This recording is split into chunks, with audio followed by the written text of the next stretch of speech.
siapkan untuk mendapatkan kenikmatan yang abadi, kehidupan yang abadi setelah kematiannya.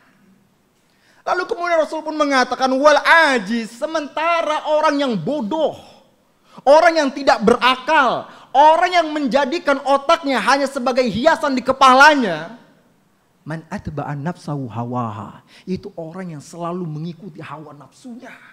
Semua hawa nafsunya diikuti. Bahkan dengan datangnya bulan Ramadan ini tetap dia mengikuti hawa nafsunya. Tsumma tamanna 'ala Allah. Lalu kemudian dia pun berangan-angan kosong kepada Allah Subhanahu wa taala dengan kemaksiatan-kemaksiatan yang dia lakukan, dengan salat-salat yang dia tinggalkan, dengan salat-salat yang dia tunda-tunda. Lalu kemudian dengan satu salat yang dia kerjakan saja, dia berpikir, "Oh, dengan ini saya akan masuk surga." Sementara kewajiban-kewajiban yang lain telah ia tinggalkan. Nah, ikhwatul iman rahmati Allah Subhanahu wa taala. Sekali lagi, orang-orang yang berpikir bahwasanya kematian akan datang kepadanya, maka dia pasti akan menyempurnakan ketaatannya kepada Allah Subhanahu wa taala. Dan pada dasarnya pun, pada hakikatnya, tidak ada seorang pun di antara kita yang mengetahui kapan datang ajal kepadanya. Dia nggak tahu. Bisa jadi besok, bisa jadi lusa, bisa jadi beberapa hari yang akan datang, dan bahkan bisa jadi malam ini pula Allah Subhanahu wa taala cabut nyawanya. Dan Allah berfirman, "Wa ma tadri nafsun bi ayyi ardin tamut." Tidak ada satupun jiwa yang mengetahui di negeri mana, di wilayah mana, dan kapan dia akan mati. Pun kenyataannya kita dapatkan, ya. Berapa banyak orang-orang yang menyia-nyiakan waktunya dari bulan Ramadan ini untuk hal-hal yang tidak bermanfaat. Untuk menggibahin orang lain, untuk menjatuhkan kehormatan orang lain, untuk memakan harta orang lain. Lalu kemudian kewajiban-kewajibannya pun ditinggalkan. Karena apa? Karena dia berpikir bahwasanya dia akan mendapatkan bulan Ramadan yang akan datang. Dan dia pun berpikir bahwasanya apa? Hari-hari yang luput dari bulan Ramadan ini, ketaatan-ketaatan yang luput darinya pada bulan Ramadan ini bisa ditebusnya pada Ramadan yang akan datang. Sementara sekali lagi dia gak tahu kapan ajal datang kepadanya.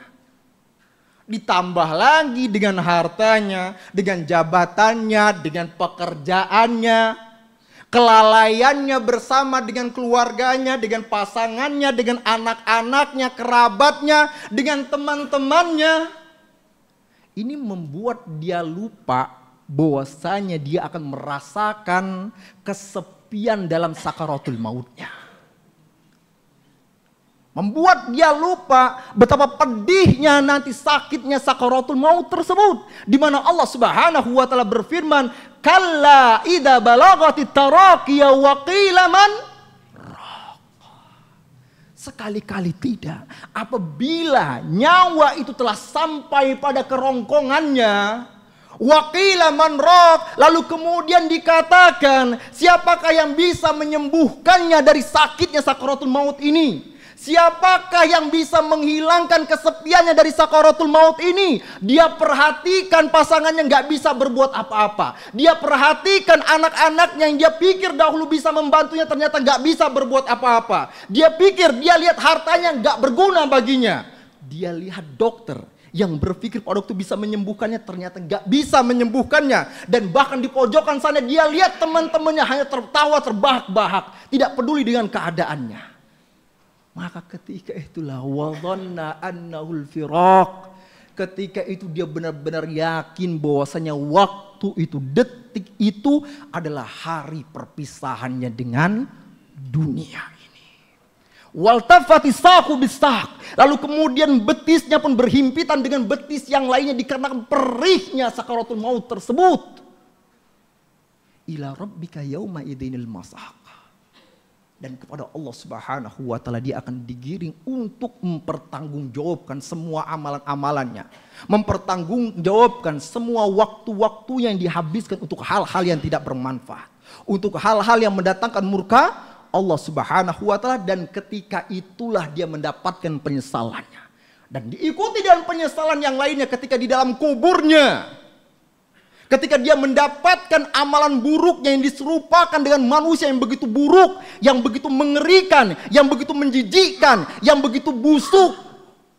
Lalu kemudian kuburnya pun dipersempit sehingga tulang belulangnya pun berhancuran. Lalu kemudian pintu neraka pun dibukakan kepadanya sehingga panasnya neraka jahanam itu masuk ke dalam kuburnya di waktu pagi dan petang. Dan kemudian penyesalan terbesarnya adalah ketika dia dimasukkan ke dalam neraka jahanam sebagaimana firman Allah Subhanahu wa taala, wa hum yastarihuna fiha. Dan mereka pun menjerit-jerit di dalam neraka jahanam itu. Menyesal, menderita di dalam neraka jahanam, memohon-mohon kepada Allah Subhanahu wa taala, Rabbana akhrijna, ya Allah keluarkan kami dari neraka jahanam ini ya Allah, sebentar saja ya Allah, sehari saja ya Allah, kembalikan kami ke dunia.